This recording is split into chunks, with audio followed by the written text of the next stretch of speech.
Hello, everyone, and welcome to the announcement of our proposals for evidence-based, nationally accredited staffing standards at UPMC Magee-Womens Hospital. My name is Mariah Park, and I have been a nurse at Magee's Labor and Delivery Unit for the past 4 years. This is the first time in history that nurses are proposing staffing standards at a UPMC hospital in Western Pennsylvania. The reality is that laboring women are experiencing more complications and comorbidities than ever before. Induction rates are only increasing nationally, and right now, the maternal mortality rate in our country, and specifically Black maternal mortality, is higher than any other developed country. This crisis touches Allegheny County specifically. We are making these proposals because we cannot address this need without investing some of UPMC's massive profits into staffing standards so we can have more time with our patients and elevate women's and family health throughout our region. My path to nursing was not a linear one, but a persistent through line in my life and what I seek in my career is a strong pull towards genuine human connection, collaboration, and serving others. The connection you share when you help someone navigate something as vulnerable, intimate, and transformative as bringing new life to this earth is quite frankly indescribable. Many Magee parents often talk about how much the nurses and providers leave an everlasting impact on their lives, but I don't think they realize just how much they leave an impact on us as well. I am forever changed by every parent, baby, and family I've had the honor of sharing these moments with, and I carry them with me every day. I always do my very best for my patients, but it is a heavy load to carry when you leave work feeling like you could have done more. It is a heavy load to carry when one person's needs get put on the back burner for someone else's more urgent ones. What is often the appropriate choice and prioritization comes at the expense of real people, not just numbers on a census report, but real members of our community doing one of the hardest yet most magical things a person can do, giving birth. They are excited, but often they are scared. They look at you with joyful anticipation, but also with real anxiety for the unknown. And what they often need and crave most is guidance, support, and a grounding voice telling them they are safe, they are brave, and that they will be okay. Because even the healthiest, most straightforward laboring patient is taking a risk to bring forth this new little life. I got into this work to be that voice and shoulder for people in not only their most incredibly happy moments, but also in their most sorrowful ones too. So when current staffing protocols create barriers for me to do just that, when they force me to make decisions between patients that I don't want to make, the moral injury is very real, long-lasting, and it keeps score, physically and psychologically. So what are we proposing? How do we nurses feel staffing can be improved for us and for this community that we serve? It's honestly pretty simple because evidence-based nurse-to-patient ratios that ensure ultimate safety in perinatal units already exist.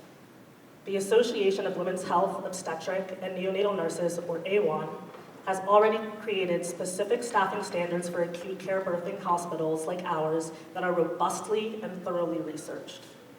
Many labor and delivery units across the country, including our sister hospital, West Penn, already strive to implement and follow them.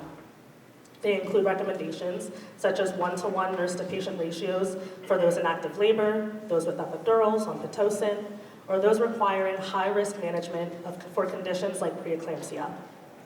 AWON recommends this ratio for women on Pitocin, for example, to allow for close cardiac monitoring for both mom and baby, and to allow for close monitoring of uterine overactivity.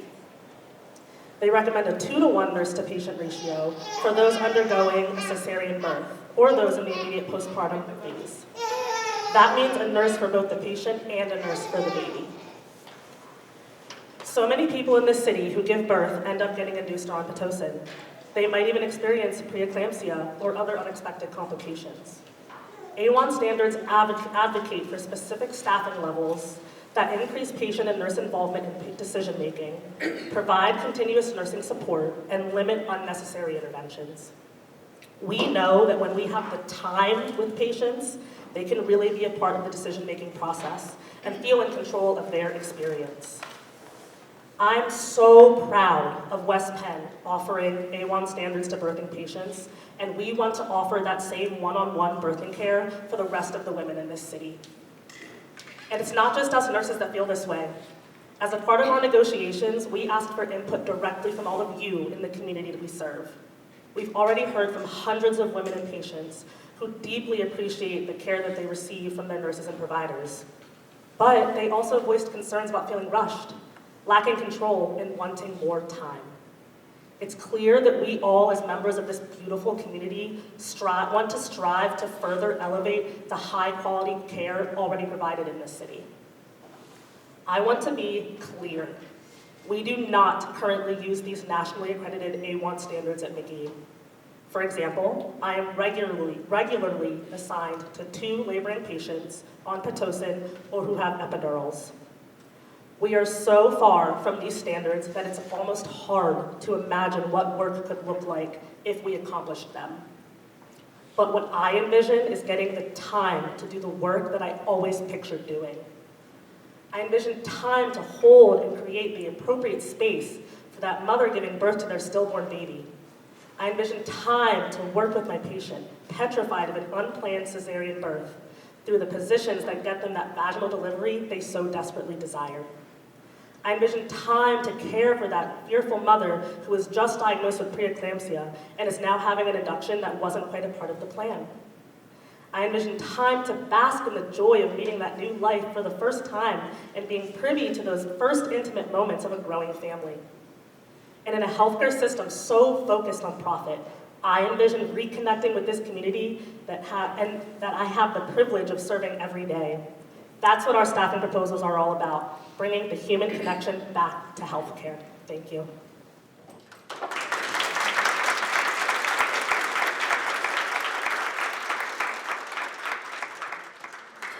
Now, I would like to introduce our next nurse speaker, Ashley Greco.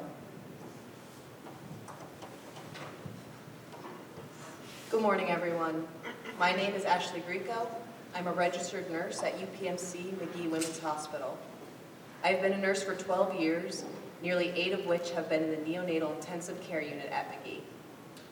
We are one of the largest level 3 neonatal ICUs, or NICUs, in the country, with over 80 beds, where we care for the most critical newborns across our region. I am proud of the lives that we save at Magee and the futures we support. As you can imagine, this is difficult work. We are not only caring for the baby, but for their family members as well. These mothers and fathers never dreamed of having a preterm infant. From the moment the baby is born, it is the nurse's duty not only to support that infant, but to also support their families. There are evidence-based, nationally accredited standards that provide ideal levels of nursing care for NICU patients in acute care hospitals in the U.S. And we want to work with UPMC to begin to staff based on those standards. With the current staffing structure, we are often forced to rush from task to task, making decisions to address the most acute needs and then move on to the next. Instead, we want to take the time that we can to provide infants a strong foundation for long-term development. The medical literature shows, time and time again, that there are necessary practices to ensure the best possible patient outcomes. The amount of time we're able to spend with both our patients and their parents impacts babies' developmental growth and families' well-beings for years to come. Let me provide you with just a few examples. Now imagine that this is your baby or your grandchild. All infants, not just preterm, need to feel gentle physical contact. They need slow and attentive care. They regularly need skin-to-skin contact, which, through the help of the nurse, is provided by their mother or father. We assist getting intubated babies, meaning they have a tube in their airway to facilitate breathing, out of their warm isolettes to be held skin-to-skin with their parent. This skin-to-skin contact is crucial in neurological development and in forming a trusting, lifelong bond.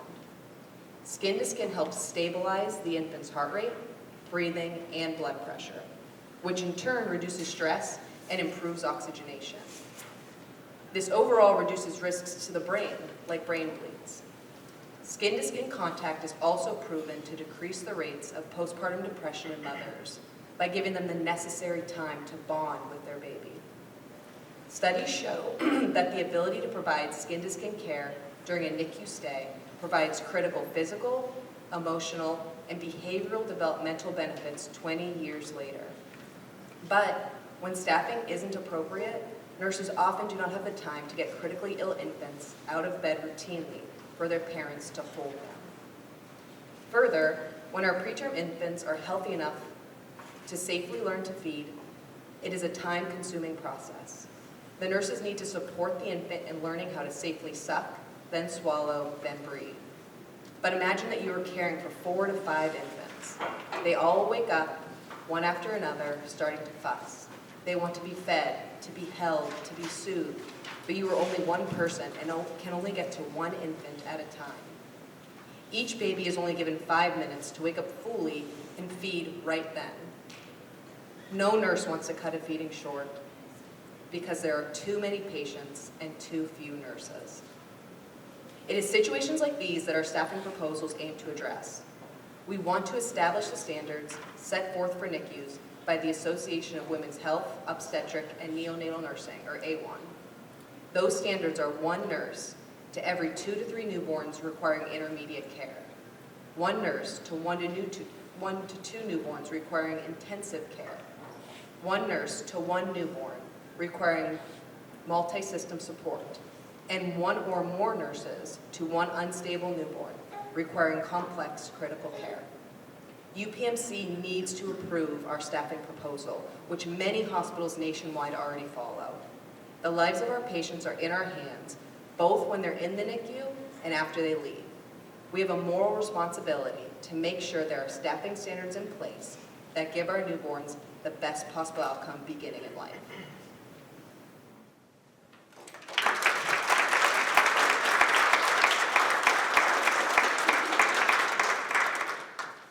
Thank you for those powerful words, Ashley. Next up, please welcome fellow nurse Alex Levy.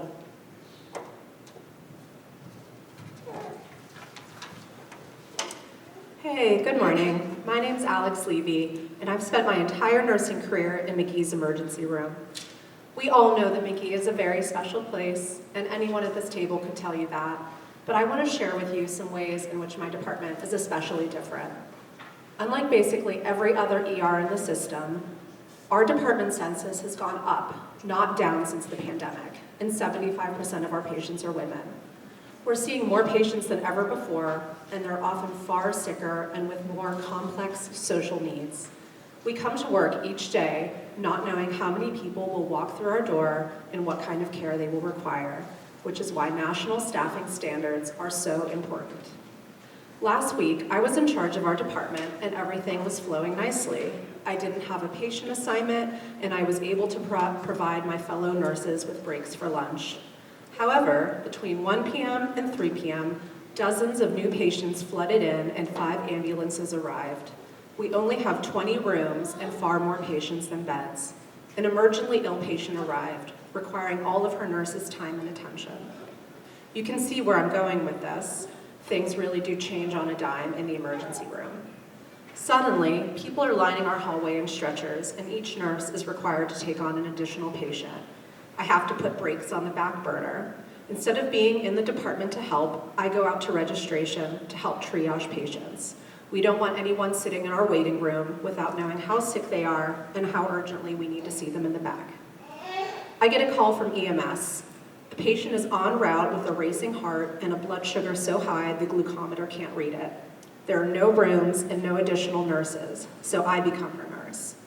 Even though she's in a hallway bed, 5 feet from the nurse's station, and we're monitoring her vital signs, I cannot give her the attention I want to as the charge nurse.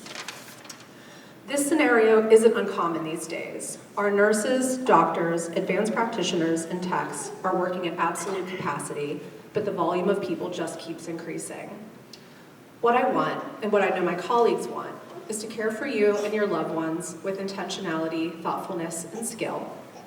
It's a true privilege to be with someone when they don't feel well, when they're fearful and vulnerable. We want to be able to see you without a long wait time, to explain what we're doing in depth, to answer your call light promptly, to counsel you through what comes next. But those cornerstones of nursing become secondary when you're expected to take on additional patients. You go in, you medicate, you move to the next room to do the same. We're constantly forced to prioritize who needs us most urgently in the moment while knowing that each of our patients deserves our full attention. We want our ER to be a place where your nurse has enough time to treat you as a full human in all the ways you deserve, whether you came in for an x-ray on a sprained ankle, forensic evidence collection after a sexual assault, or life-saving care after a miscarriage. Safe staffing is how we get there. A minimum of 1 nurse to every 4 patients, every shift, every day. We're also proposing to utilize the National Emergency Department Overcrowding Survey Score, which will allow us to call in other nurses and ancillary support when the patient volume and acuity requires it. Together, by UPMC committing to invest their massive profits in our frontline workers, we can elevate emergency care in the region. Thank you.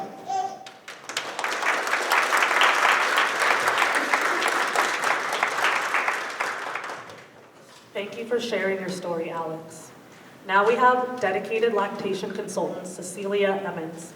Even though UPMC is still refusing to recognize the lactation consultants who voted to unite with us, they are a part of our union family, and we will continue to fight side by side with them to make sure they have a union contract with national staffing standards.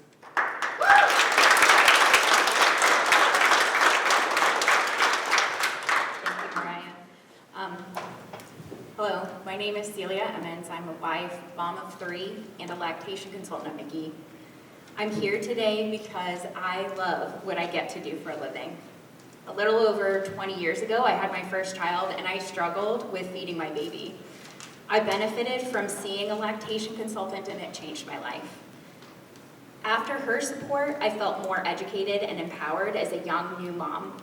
I decided to begin working with new moms to support their breastfeeding journeys. I worked hard to earn a bachelor's degree in maternal child health and lactation. Now, for the past 13 plus years, I've been blessed to be able to help families in my community breastfeed their children. I've worked at Magee for over a decade, and the entire time, I have been told by management, lactation just can't see every breastfeeding family. Let me be clear, Magee's lactation department has always wanted to see every family, but that requires a full complement of specialized lactation consultants. Studies show that early assistance from a lactation consultant is linked to an 80% success rate for exclusive breastfeeding, compared to 40% for those assisted by nurses. When UPMC refuses to staff lactation consultants, they aren't just overworking their nurses, they are denying expert care that will impact the rest of their lives.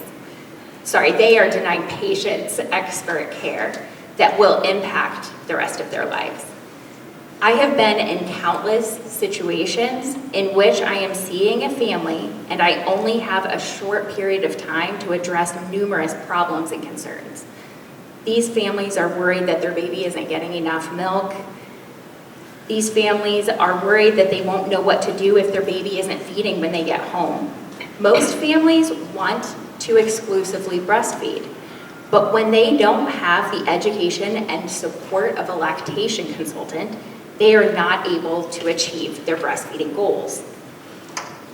We have received over 600 responses from our community survey, and I wanted to read part of one from a patient who talked about her lactation experience.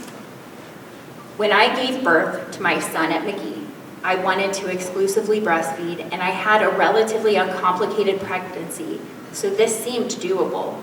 But my lactation consultant and nurses were really rushed. They only had a few minutes to give me advice about good latches and nourishing feeds, and this made it difficult for me to learn. Meanwhile, I was watching my baby's weight decrease and feeling more and more pressure to supplement with formula.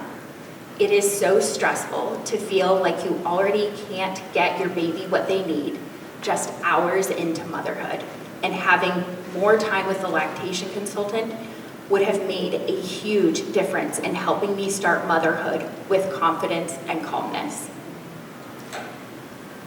that comment just breaks my heart, and I want to see something better for our community. Numerous professional health organizations encourage breastfeeding, and the World Health Organization has put forth specific breastfeeding goals to impact public health. The exclusive breastfeeding rates at Magee fall short of these goals. Because the rates at Magee are low, the rates in all of Allegheny County are low. Allegheny County has high infant and maternal mortality rates that are above the national average. In Pittsburgh, Black infants are 6 times more likely to die than white infants. Studies find that breastfeeding is associated with a 33% reduction in infant deaths and can reduce the risk of sudden infant death syndrome by roughly 50%. Breastfeeding also decreases risks for cardiovascular disease and type 2 diabetes for breastfeeding women. Magee delivers half of the infants born in Allegheny County, and families deserve adequate lactation education and support when they have their babies at our hospital. Right now, despite the fact that Magee lactation consultants overwhelmingly voted to form a union, UPMC is refusing to recognize us as a part of the bargaining unit. But we are determined to be in the union and a part of negotiations in order to advocate for our most vulnerable neighbors. We have heard so much input directly from women who have delivered at Magee, and we are determined to provide this region with the lactation support that we know is possible. There are very clear, evidence-based staffing standards that recommend for the number of births we do, we should have an additional 9 lactation consultants at UPMC Magee. So today we are making 2 reasonable proposals to UPMC. 1, recognize the lactation department at Magee as a part of this union. Our entire department, as well as the nurses and advanced practitioners across Magee, are unified in demanding that we negotiate a contract together. 2, we are proposing to hire those 9 more lactation consultants in order to fulfill the staffing guidelines put forth by the most trusted professional organizations in our field.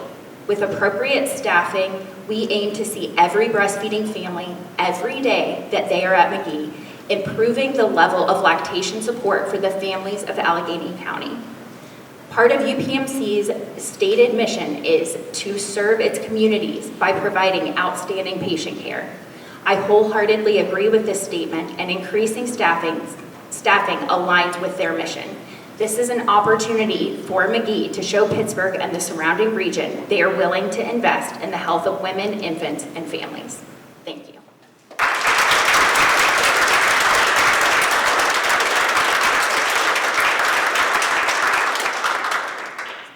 Thank you for that moving message, Celia. Now I'd like to introduce nurse midwife Ronnie Getz.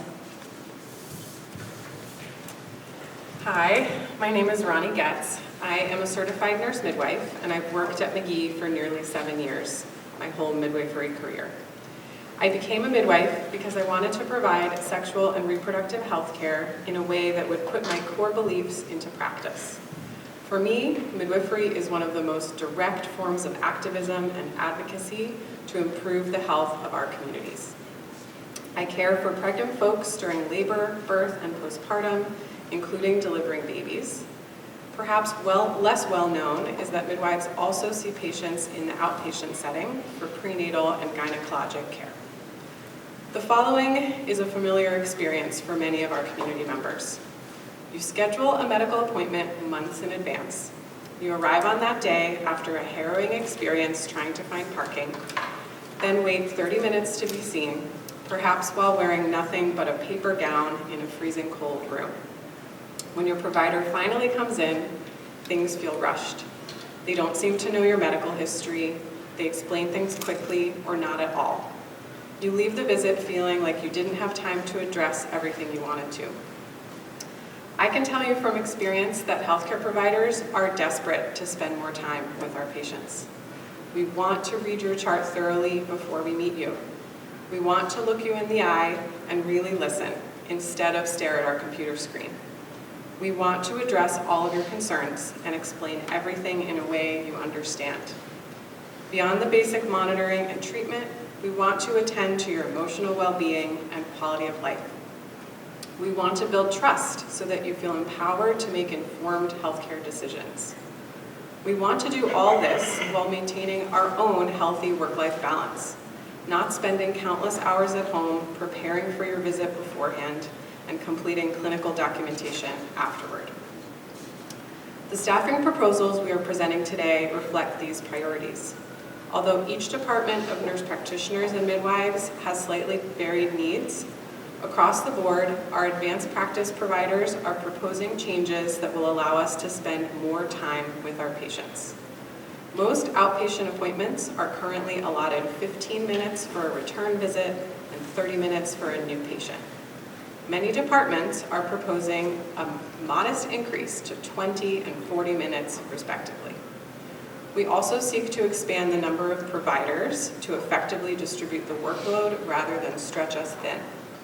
For midwives specifically, our proposal would ensure that we retain our backup midwife on call for busy shifts so that we can give our time and attention to fewer people in labor at once. Lastly, advanced practice providers need time set aside from direct patient care to review patient charts, write clinical notes, and keep up with our continuing medical education. In addition to our time, our patients deserve care informed by experience. Unfortunately, every year we seem to lose more experienced providers than we gain due to burnout. Burnout in healthcare is a direct result of the moral injury we experience every day when we cannot provide the care our patients deserve. But by implementing appropriate patient caseloads and safe staffing ratios to make our work sustainable as a lifelong career, we hope to keep our passionate, skilled, experienced nurses in the workforce. In doing so, we know that the health of our Pittsburgh community will benefit for generations to come.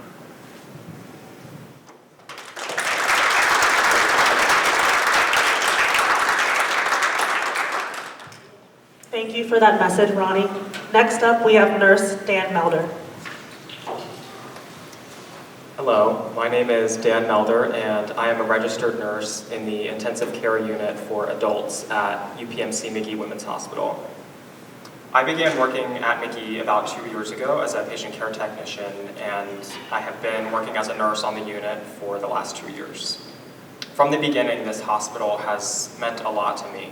It is a place where people come during some of the most important and vulnerable moments of their lives. I chose to work in intensive care because I wanted to care for the most complex patients who need the highest level of attention and support across our region. In the ICU, every patient requires close monitoring. Small changes can matter a lot. Being present, watching carefully, and responding quickly are all essential parts of the care that we provide in the ICU. What draws me to this work is the ability to be there for patients and families during moments that can be overwhelming and to help guide them through it with compassion and skill. Like many nurses, I take a lot of pride in the work that we do. My coworkers are incredibly dedicated, and the teamwork on our unit is something very special. We all share the same goal, to give our patients the best care that we can possibly provide. But staffing challenges can make that harder than it should be. In the ICU, nurses are responsible for a small number of patients who require a lot of time and attention. On some shifts, a nurse may be responsible for 2 critically ill patients, but can be more depending on staffing situations for the shift.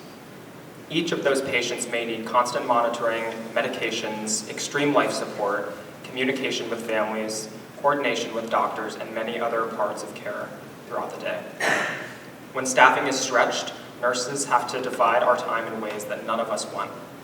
We always work hard to provide the care that our patients deserve, but we know that having more consistent staffing standards would allow us to spend more time at the bedside with our patients. That time matters. It means more opportunities to notice subtle changes, answer families' questions, and provide the kind of thoughtful, attentive care that every single patient deserves. That is why the nurses in the ICU are proposing clear, evidence-based staffing standards set by the American Association of Critical Care Nurses that are used in hospitals across the nation. These standards set a minimum of 1 nurse to 2 critically ill or critically injured patients that would help to ensure that we are always responsible for managing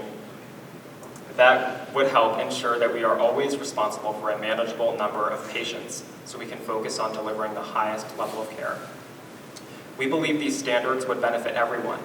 They would support nurses and prevent burnout.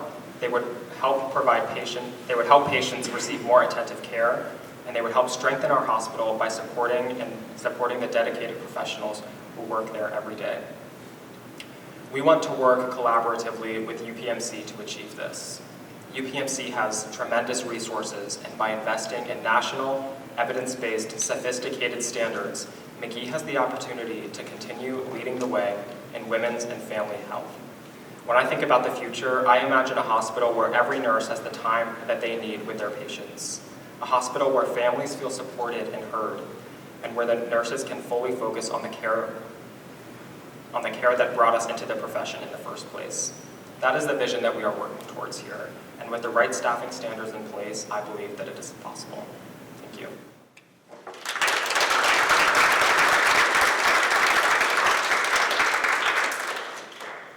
Thank you, Dan, for sharing your experience. In closing, I want to say that in order to address the crisis facing reproductive and family health, we have to elevate care standards at Magee, the area's preeminent women's care provider. And in order to address the nursing crisis, we need to elevate nursing standards at UPMC, our Commonwealth's largest healthcare system and employer. We look forward to working collaboratively with UPMC to invest in the staffing standards that nurses, our patients, and our community deserve. Now we're going to begin negotiations where we will present our staffing proposals to UPMC. We'll be available individually for interviews for a few minutes if anyone has any follow-up questions. Thank you very much.